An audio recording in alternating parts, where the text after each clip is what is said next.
Alright, highly requested video, and here it is. Days of my life and how much I spent living in South Korea. Long video form version on YouTube. If you follow me on TikTok, you'll know that this is one of my longest lasting series, and I thought I'd bring it here as well. Right now, I'm getting ready to go out for dinner, and then I took the bus all the way to Konkuk University Station. My friend said he was really craving some lamb skewers, so we decided to go to Hwayang Lamb Skewers, which is located near Konkuk University. This little starry thing needs to go right there. So it goes like that. Honestly, this place was really good. I was super impressed because, to be honest, I'm not a fan of lamb. But not only was the quality of meat here really good, but the service was amazing as well. By the way, this is me checking the readiness of the meat, and I was like, oh fuck, am I gonna get food poisoning? Because it was pretty pink, and I ate it. Anyways, I believe this is the owner here, but she was going around giving free dumplings to all the tables, and oh my god, this woman knows how to do business because the dumpling was freaking good. And now I know the next time I come, I need to order 2 plates of it because it was literally that good. We also ordered a plate of mappa tofu. In Korean, we call it bappadubu. To be honest, I enjoyed the dumplings more than the tofu. Alright guys, we ended up ordering 30 skewers. My friend ate 20, I ate 8. It was freaking delicious. He ended up paying for the meal, and so it was free for me. Thank you. We ended up going to Waffle University for dessert, and we got the choco bombok gelato waffle, which is the loaded chocolate gelato waffle. It was fucking amazing. We decided to walk around the area to digest, and we saw an arcade, and we're like, we have to go in. And inside the arcade, there was coin karaoke, and oh my god, if you're in Korea, you really got to do coin karaoke because each song is 50 cents. I mean, if you do the currency conversion, it comes out to 30 cents, I think. But anyways, this is your time to bust out a song or 2 or 6 in the case for us. This is how the coin station looked for this particular location. They actually give out headsets, which is the first time I saw it, but it's good because you get to hear your voice and more clearly. After embarrassing myself at a good amount of time, we decided to go to the basketball shooting game. I only ended up playing 1 game because my freaking hamstring started hurting. The reason why I freaking love going to arcade is because I'm a competitive girl. Anna sucks at everything, but is still competitive as fuck. Okay, currently at Waffle University.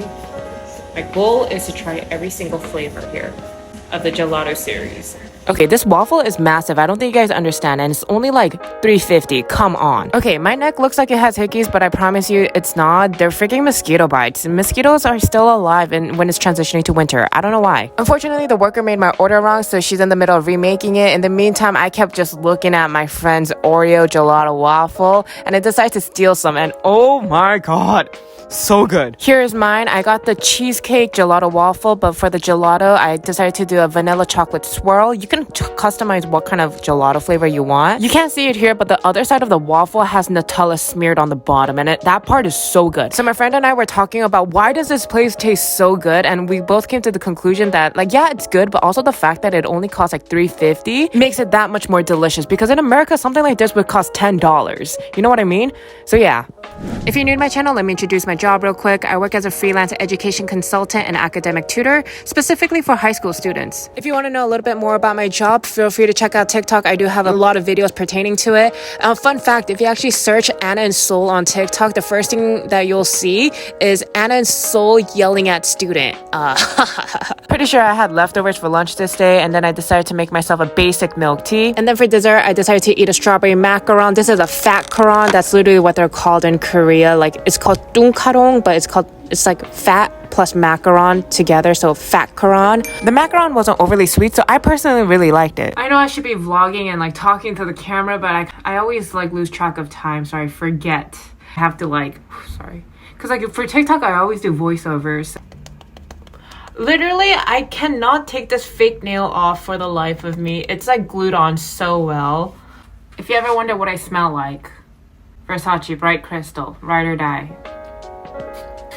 One thing that I definitely do want to accomplish through YouTube is showing more of my mundane day-to-day life of where I just spend time with myself. To be honest, when I do make TikTok videos, I want them to be somewhat eventful so that when my viewers watch it, they have fun watching my life in Korea. But to be honest, my life isn't always like that. You know, I'm not always meeting friends every single day. So one thing that I do want to break the misconception is that I don't always go out. I'm not always having friends. In fact, more oftentimes than not, I'm by myself at home just doing mundane things, you know? And I want to showcase more of that to normalize that is actually what life is like in Korea. Because like Korea isn't like this magical place where everything becomes shits and rainbows and fun stuff, you know? So yeah, oh by the way, this dessert Korean street snack is called hotdog. If you're ever in Korea, please try it. It's one of my faves. Alright, if there's one fact I want you guys to know about me is that Anna is a bread girl. So here's me going to one of the main Korean bakery franchises. That's the Korean pronunciation of it, by the way. Alright, if you guys are interested in some Korean news, here's one thing that you should know. In Korea, there are two main bakery franchises. One is Paris Baguette and one is Durejuru. One thing you want to know at the moment is that right now there is a nationwide boycott against Paris Baguette because a couple days ago, a worker in her early 20s was found unalived with her body trapped inside a mixing machine. And that was because safety protocols were broken by Paris Baguette, along with this parent company, SPC. Do you want to know the most fucked up part of this story? SPC had the audacity to attend this girl's funeral and brought a box of Paris Baguette bread to the funeral and asked the family while they were still in mourning for a settlement. Like, bruh, are you freaking for real? So yeah, Durejuru over Paris Baguette. Now here's a little preview of the next video that I have planned. It's a little bit different of a style, so here you go. Like, I feel like a lot of people see my life on TikTok and assume that I don't experience loneliness, but that's absolutely not the case at all. It's just that I haven't reached that level of comfort yet where I express like every single time I am feeling loneliness. Yeah, despite wanting to share deeper sides of myself, I was just a little bit reluctant to, just because I know that, you know, with TikTok, there's a little bit more trolls on that platform where people only just watch like 10-15 seconds of your video and like leave a comment like expressing like trolling me, and it's just like you barely made an effort to get to know me, and yet you're leaving this kind of like negative comment. And you know, to be honest, like I am fearful of that happening, and that's why I've never really used TikTok to really showcase my true, not my true self, because I would say like TikTok is a true reflection of how I am, but like deeper, more meaningful sides of me,